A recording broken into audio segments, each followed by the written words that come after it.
adventurers, how y'all doing? I am very excited. Did you guys ever get sick of me saying that? Well, I am.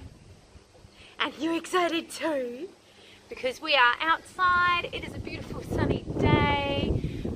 We are sitting under the washing line because, you know, that's the only way you get washing done when there's a little one, isn't it?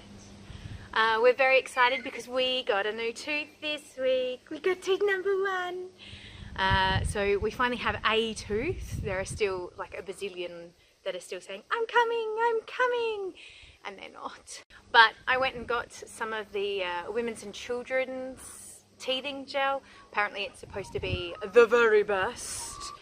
So hopefully that helps a little bit more. We also had vaccinations this week, so it's been a very big week. He's been a bit off. This is the best he's actually been pretty much all week. The fact that I'm getting smiles is like really big right now. I'm also really excited because it's Lucy's birthday party this week. I don't know, when is it that parents stop being as excited as the kid about the birthday? Because I am so excited. So much so that I got up to this week. Alright, so I'm just back from shopping and look, I finally picked up this handsome man. Look at him. Oh, isn't he gorgeous? But mostly I've been shopping for Lucy because I can't help myself. She's having a flamingo party this weekend. Oh, I'm so excited. So look, she's got one of these things, hangs up. I got some flamingo napkins, just pink plates and cups. Really hard to find pink balloons. You'd think there would be a packet of just pink balloons. And I thought in my party box that I'd have more, but apparently I only had 2 things, the pink streamers, because I couldn't find any of them either. So I'll have to go buy some more streamers and then some presents. And here's this. I'm super proud of myself for thinking about this. Now, don't tell her, right? But she's been bugging me for ages for perfume. And I'm sorry, but I just don't feel comfortable putting... Oops, sorry.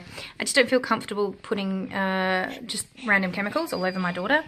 How's this? Brilliant, right? I'm just so proud of myself. So she doesn't need to know that it's not technically perfume, but it's essentially water with a bit of rose hip oil in it. So, you know, it can't hurt her. I checked the ingredients. Yes, so I'm really excited. This little man's excited too. Mostly just because he's being held. I'm also very excited because you might be able to tell the backyard looks a little bit neater now. We put down some mulch to help with the weeds, and Lucy and I have pulled up a whole heap of weeds, and we planted some more fruit trees. This makes me very, very excited. I had to actually call someone and say, all right, I have an ashy tree. I know it needs a pollinator. What do I need? And so I've got a Williams pear as well. And then since I got the pear, I was like, well, I may as well get a cherry as well, you know. But I got a self-pollinating cherry. These things are very important. Yes, they are. So the 2 types of pears need a lot of bees to help pollinate each other. So I have started a bee fund. Speaking of bees, perhaps like me, you might have seen a fair bit going around the internet. There are articles saying you need to do this, this and this, and articles saying you shouldn't. I think the 2 big things that I've seen recently are saying you should set up little sugar water stations.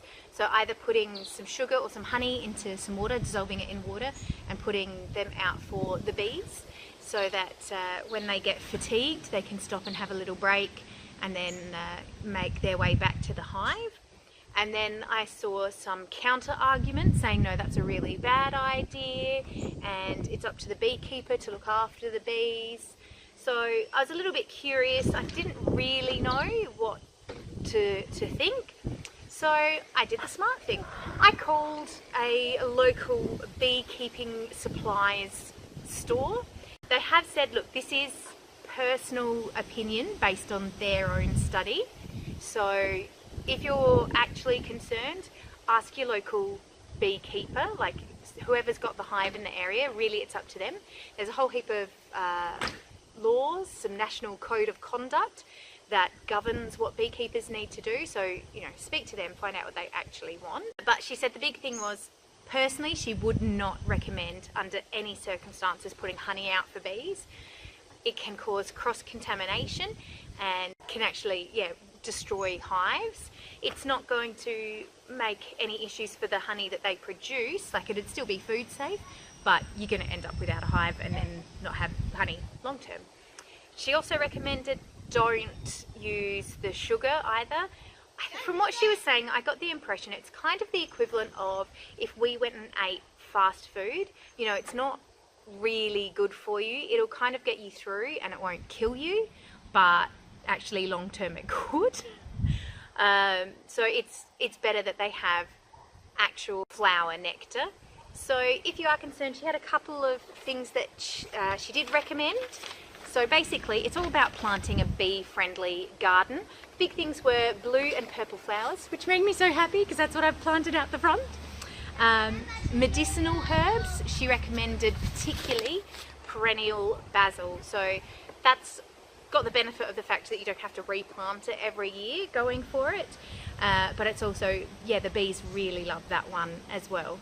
So go and get some lavender, some rosemary or some basil and plant it in your gardens and help the bees out that way. Well, that's really it from me this week.